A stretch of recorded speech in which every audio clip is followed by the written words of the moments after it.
এটা আমি বুঝছি না। আমি গিয়া গরুর গোস্ত খাই না, আস্থা গরু জব করে ডালাইছি। এই কারবার হয়েছে অলিউল্লাহ রেহানো। আমি ওয়াদা করেছিলাম ইনশাল্লাহ আবার আসব। যেহেতু আমি এই বছর কথা বলতে পারি নাই, আমার বাদ আসর আরেকটা বড় প্রোগ্রাম থাকার কারণে এবং ওই দিন জুমাবার পরে যাওয়ার কারণে আমাদের কারোরই স্মরণ ছিল না, একটা গ্যাপ হয়ে গেছে। অলিউল্লাহ বলছিল হুজুর একটু দোয়া করবেন আইসা, আমি একটা নতুন বিল্ডিং করছি মাদ্রাসার। আমিও মনে করছি দোয়া তো দোয়াই, দোয়া যে ওয়াজ এটা আমি বুঝছি না। যাই হোক আবার আসবো ইনশাআল্লাহ, যেহেতু ওয়াদা করেছি ওখানে আসবো আবার।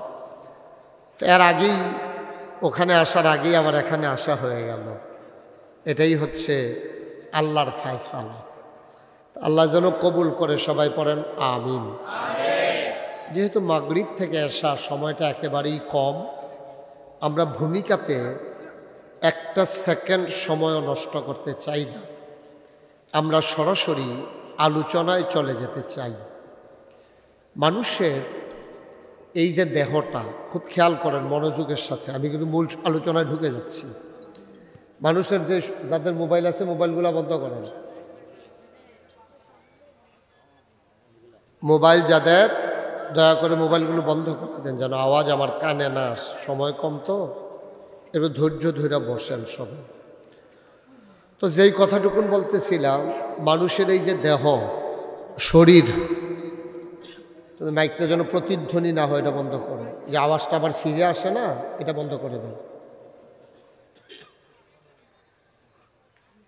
মানুষের এই দেহটা আল্লাহ তাবারক ওয়া তাআলার পক্ষ থেকে একটা বিরাট আমানত। আমরা যখন এই আমানতকে রক্ষা না করি, তখন আমাদের দেহের ভিতরে নানান অসুখ বাসা বাঁধে। এই দেহটা আবার আপনার দুই প্রকার, একটা হলো বাহ্যিক, আর একটা হলো আভ্যন্তরীণ। বাহ্যিক মানে যেটা দেখা যায়। কিছু কিছু অসুখ আছে এটা বোঝা যায়, যেমন আপনার জ্বর, এটা আপনি হাত দিলে বুঝতে পারবেন। আপনার ফোড়া হয়েছে, এটা আপনি দেখলে বুঝতে পারবেন। আপনার ম্যালেরিয়া, টাইফয়েড, আপনার হুপিং কাশি, ডিপথেরিয়া, নানান ধরনের অসুখ মানুষের আছে। কিছু কিছু মানুষের অসুখগুলো দেখা যায়, আর কিছু কিছু হলো আভ্যন্তরীণ। যেমন আপনি অন্যের উন্নতি দেখলে হিংসা করা, এটাও কিন্তু একটা অসুখ। এটা কিন্তু সুস্থ মানুষের লক্ষণ না। এই যে অসুখটা, এটা দেখা যায় না, এটা বাস করে মনে। পরশ্রী কাতরতা, এবার আর পাঞ্জাবিটা সুন্দর, আমারটা এত সুন্দর না, এটা দেখলে এবার আর হিংসা লাগে। পরের সৌন্দর্যে নিজে কাতর হয়ে যাওয়া, এটা বলে পরশ্রী কাতরতা। এবার আর ওয়াজ সুন্দর, আমার ওয়াজ এত সুন্দর না, এইটা একটা পরশ্রী কাতরতা। এটা আমার মনের একটা অসুখ। হিংসা, গীবত করা, চুগলখুরি করা, এই জিনিসগুলো এটি হলো মনের অসুখ। দুই ধরনের অসুখেরই চিকিৎসা আছে।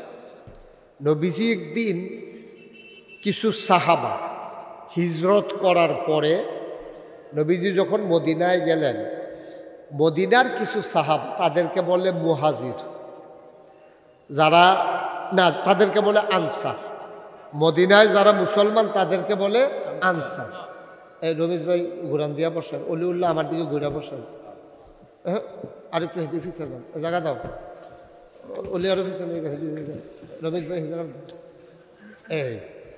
এই শহীদ ভাইয়ের চেয়ারটা একটু ঘুরাই দাও, কনেচ্ছা করে দাও। শহীদ ভাইয়ের সাইকেল হইলে কনেচ্ছা সাউন্ড দাও। আরো আর একটু ঘুরাই দাও। এই আবার সে হইছে না, সে হইছে। মারহাবা বলো, জোরে বলো না। এত মানুষ এখানে থাকলে শুধু এই আওয়াজ হয়? আপনি তো ফানের লেগে করতেন, ফানেন না। ফাঁদ ছাড়া ফান মুহ দিয়ে বইয়া রয়েছে নিয়ে। মারহাবা বলেন। আমি সবাই না বললাম তোমরা মোবাইলগুলো বন্ধ করে দাও, বুঝছো না কথা? মোবাইলটা বন্ধ করো না, বন্ধ করে ফকর লয়ে আলো। তোমরা না ওয়াজ শুনতে পারতে আসো, না দেখতে পারতে আসো। দেবিদ্বারের মাহফিল দইটা দেবীরদারের একটা ঘটনায় কই ওই যে বিড়াল্লা দিয়ে এগুল দিয়া যখন শহীদ ভাই ওই ঢালাইয়ের কাজ চলতেছিল তখন তো রাস্তা অর্ধেকটা বন্ধ অর্ধেকটা খোলা। তো এই অর্ধেকটা বন্ধের ভিতরে জামে ফিরে গেলাম একবার মাহফিলও যাইতে। আমার লগে দিয়ে একটা সিএনজি জামে ফেললে তো আমি যেমন পড়ছি অন্যরাও পড়ছে, আমার লগে দিয়ে একটা সিএনজি খেলি দিয়েছে ওখানে কাছাকাছি। তো তখন জ্যাম তো রাস্তা অর্ধেকটার ভিতরে দুইটা গাড়ি। তো সিএনজিতে আমার এই গাড়ির ভিতরে দেখে খেলাইছে। এখানে বেড়াইতে আছে বেরিয়েতে আছে। তো বেড়াইতে বেরিয়েতে কইতে আছে হুজুরে হুজুরে। তা আরেকজনের কারে না হুজুরে না কেনা হইলে চা কইয়া সেটা মোবাইল বার করিয়া একবার মোবাইলের ফাইল চা একবার আমার ফাইল চা। আমি বুঝছি মিলাইতে আছে। আমি কইতাছি দেখলাম যে তারা তো টেনশনে আছে। আমি কইলাম যে তারা টেনশনটা দূর করে দিই। আমি পরে কইছি আমি কইছি পরে তারা বুঝালেছে দেখছি তুই হুজুরে। হ্যাঁ তোমরা তো সারা জীবন এই মোবাইলের ভিতরে হেতারাও রাস্তার মধ্যে জ্যামো ফইরা চাইলো, তোমরাও বাইক বইয়া বইয়া চাইলা। ওহন আমি মাহফিল হয়েছি, ওহনও যদি ভিতরে চাইয়া তো আমি বাড়ুইছি গিরতাম এন, তাই ভিতরে থাকতাম রে ভালো আছি। হ্যাঁ কে হলুল্লাহ ঠিনি রে তোমরা ইয়া আমার দিকে চাইয়া তো ওহন মোবাইল বন্ধ। রমেশ ভাই মোবাইল বন্ধ করে রয়েছে এবার ওর মোবাইলের নাই। এবার যদি মোবাইলটা লইয়া গিয়া কি বিপদে পড়ি। আমিন কর। সবার মনোযোগ ঠিক আছে তো না? যারা হিজরত করেছে মক্কা ছেড়ে মদিনায় চলে গেছে তাদেরকে বলে মুহাজির, আর যারা মক্কা মদিনায় ইসলাম গ্রহণ করছে তাদেরকে বলে আনসার। আনসার কয় কারে? কারণ তারা মক্কা থেকে যারা গেছে তারা কোনো মতো শরীরটা লইয়া দুপুরে গিয়া পড়ছে। তারা কাপড় সুফর ব্যাগ ট্যাগ কিচ্ছু নিতে পারছে না। এক কাপড়ে একজন সাহাবা ছিল আব্দুল্লাহ, তিনি তো কাপড়ও নিতে পারছেন না। কোনো মতো একটা তেনা ফেসাইয়া গিয়া সেটা মদিনায় উঠছে। সুবহানাল্লাহ কইতেন না? তো তারা যখন নবীজির কাছে কিছু আনসার সাহাবারা দেখা করে গেছে, আবার মুহাজির যারা তারা আইছে যারা হিজরত করছে। আইসে পরে নবীজি সবাই ডাক ডাক ও তোমরা একটা সাবধান করি 5টা গোনা। কয়টা কথা কেন? কয়টা? ছেলে এদিকে থাকা। কয়টা? 5টা গোনা সাংঘাতিক।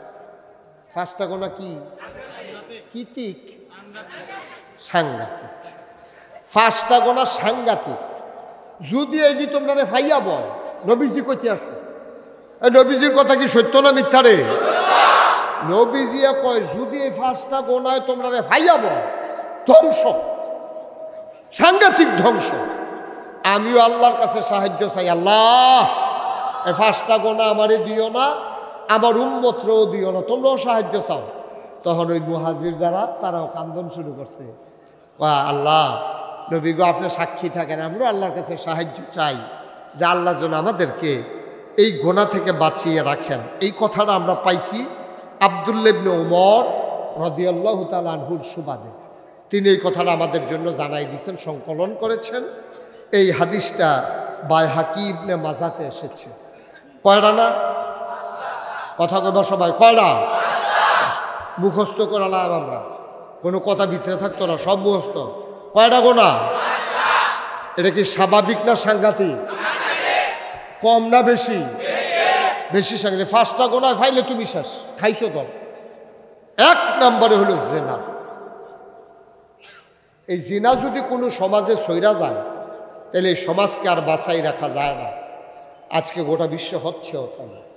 নবীর হাদিসগুলা মনে হয় যেন আজকে আমরা হোসেনপুর বইয়ে বইয়ে নবীজি কইতে আছে, আমরা যেন শুনতে আছি।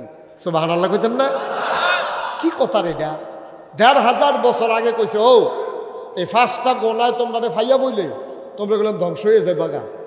মনে হয় যেন আজকের সাথে 21 শতাব্দীর সূচনা লগ্নে 2025 সালে আজকে জানুয়ারি মাসের 20 তারিখ মনে হয় যেন নবীজি আজ যে আমরা বই একখানো করে কইতে আছে। এই জেনা তোমাদের ভিতরে যদি প্রচুর প্রচলন হয়ে যায় তাইলে সর্বনাশ হয়ে যাবে। তোমরা এই ক্ষতিতে আর বাঁচতে পারতা না। এটা সাংঘাতিক। এটা কি স্বাভাবিক না সাংঘাতিক? সাংঘাতিক। এখন আপনি যদি কোন হুজুর এখনো আমরা সমাজে এত চর্চা না। জেনা শুধু শারীরিক মেলামেশার নাম জেনা না। জেনার কিছু আছে প্রাথমিক স্তর, কিছু আছে মধ্যম স্তর, কিছু আছে একবারে পরিণতি। এই জেনা যেমন চোখে আপনি বইয়া চাইয়া রয়েছেন অবৈধ একটা মেয়ে যাচ্ছে, অথবা একটা মহিলা বেপর্দা হয়ে যাইতেছে, আপনি তার দিকে চাইয়া তার সৌন্দর্য নিয়ে আপনার মনের ভিতরে একটা আন্দোলন সৃষ্টি হয়েছে, অর্থাৎ আপনার ভিতরে একটা খাহেসাত, তার প্রতি একটা ঘৃণ্য পিপাসা, আপনার তৃষ্ণা, চাহিদা আপনার হৃদয়ে তৈরি হয়েছে। এটা চোখের জেনা। এটারে কিসের জেনা কয়? চোখের। এই জন্য নবীজি বলছেন যে কোনো মহিলার দিকে, বেগানা মহিলার দিকে কোনো পুরুষ তাকাইতে পারবে না, এবং কোনো বেগানা পুরুষের দিকে কোনো মহিলাও তাকাইতে পারবে না। এটার কই ফাইলাম এই কথা? নবীজি একদিন তার বিবিদেরকে নিয়ে বসে আছেন। এমন সময় অন্ধ সাহাবা উম্মে মাকতুম, একজন অন্ধ সাহাবা এসে ঢুকলেন।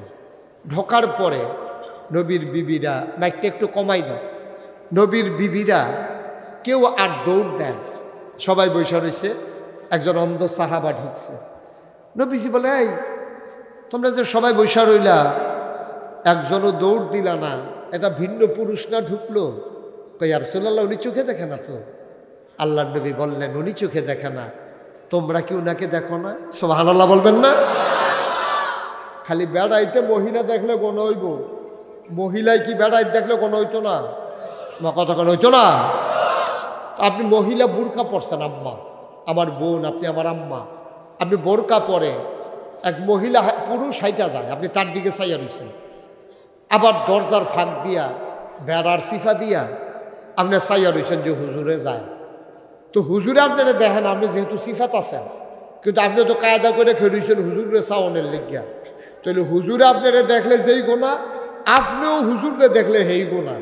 আগের দিনে মহিলারা জীবনও তারা একটা ফাইলা কিনতে গেলেও ওই সুইটটা নাতিরে ফাটাইতো 4-5টা ফাইলা আইনার সামনে তারা চাইয়া হয়তো 2 দামটা রাখছি, দাম কত জিগা, এরপরে তারা দাম দিত। জীবনে এইরকম হইসা না। কিন্তু এখন ওই যে কইছিলাম জিনা সমাজে কেমনভাবে ছড়াইছে, এখন যদি এখন ফেরিওয়ালা ফিতা, লিপস্টিক, বালা, কানের দোল, নাকের ফুল, ইমিটেশনের নানান কিছু লইয়া আইয়ে একবার যদি তে ডুহে, তার বাড়ি কখনো তারাও কেউ জানে না, তেও জানে না এই গ্রামের নাম কিতা, তে আইসে অনেক দূরের তে, বাইক মাত্র তে ঢুকছে, এমন টাইমে একজন বেডিও যদি দেখ খেলায় যে একটা ফেরিওয়ালা আইছে, এই বেডিয়ে সারাটা বাড়ি একটা লাড়া দিয়া বইয়া রয়েছে কীর্তি। ফেরিওয়ালা আইয়া পড়ছে, সুন্দর সুন্দর জিনিস আনছে না, সবাই মিল্লা বেড়ারে সাইডুগুল দিয়ে এমনি একটা ঘেরাও দিছে, তে এই বেড়াইতে বেডিয়েতে সিফাত বইরা তে নাই, সাইডুগুলটা তার উফরে দিয়ে পারে আঞ্জা দিয়া লাগছে, তো তে আর নাইয়ের ভিতরে পড়ে গেছে গা। এই টাইমে মসজিদের ইমাম সবাই তো লইলে বেডিয়েতে ছিলেন, দেখো হুজুরাই এলো, কয়ে সেটা সকলে দৌড় দেয়, তইলে যেই বেড়াটার তলে হালাই দিছে হেতে বেডি, আর হুজুর হইল এই এলাকা দিয়া বেড়া, আর বেড়াইত নাই এই এলাকা দিয়া। মুসলমান মন দিয়ে শুনো রে ভাই, মুসলমান আমার মায়েরা, আমার বোনেরা, পুরুষ লোকেরা দূরে দূরে গিয়ে আওয়াজ শুনতে পারে গো আম্মা, আপনি হোসেনপুরের মা, আপনি ইচ্ছে করলেই জাফরগঞ্জ গিয়ে ওয়াজ শুনতে পারেন না। সব জায়গায় মহিলাদের ওয়াজ শোনার ব্যবস্থাও থাকে না আম্মা।